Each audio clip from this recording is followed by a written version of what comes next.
Welcome back to Video Game Inbox. My name is Noble and I love video games. Now sometimes we even get them sent to us, but today we're talking about a game that I picked up myself. Now this is a series where I highlight games that I think are worth your time, and in today's video we're checking out a little game called Peglin.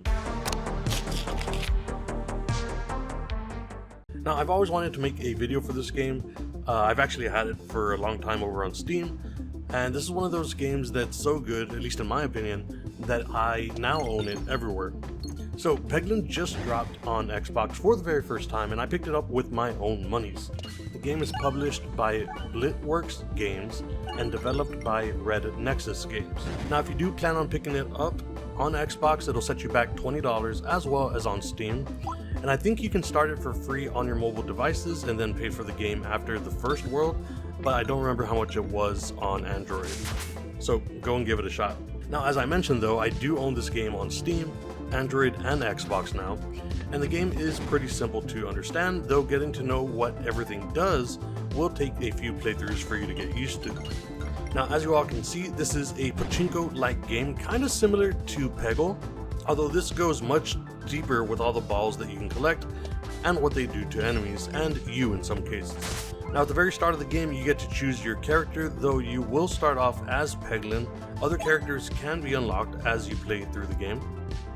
After that you'll choose whether or not you want a boost, and these can help you along your path to the end game, but you don't have to choose one if you don't think it'll help.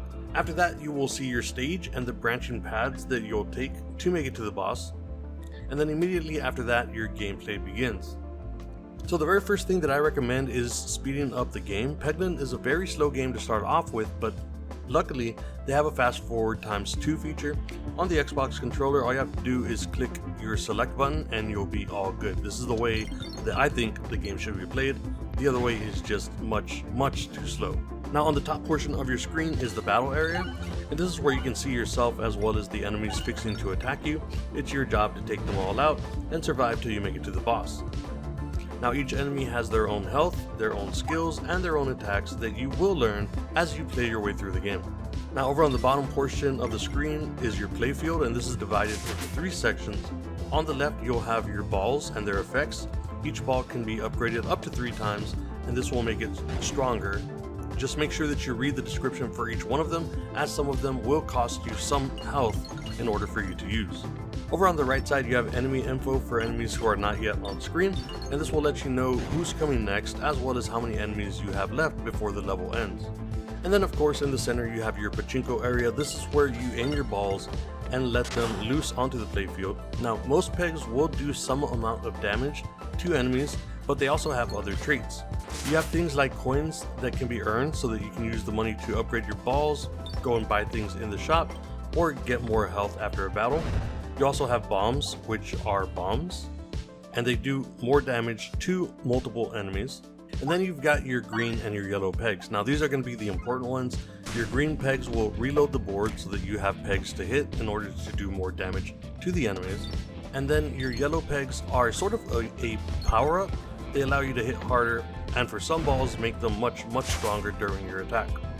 Now each playthrough of the game will consist of 3 worlds and their bosses. And there are more than 3 bosses, but not too many more, so you will see a lot of the same thing as you work your way throughout the game.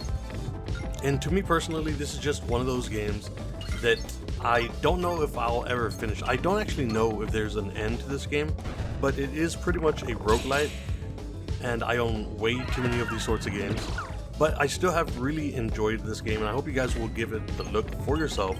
As I mentioned, this game is now on Xbox, which is where I captured the video that you're watching now. But if you just want to give it a shot, go and download it on your mobile device and then make your choice afterwards. That way you get, at the very least, the very first world to play through. All in all, I think this is a great podcast game or a game to take with you on the go. It definitely makes waiting rooms a lot more fun. And I think that's all I've got to say about this game. It's a game that I've really enjoyed for a while now, and now that it's on Xbox, I just wanted to go ahead and share it with you all. So please let me know in the comments what you guys think about Peglin, and I will catch you on the next video.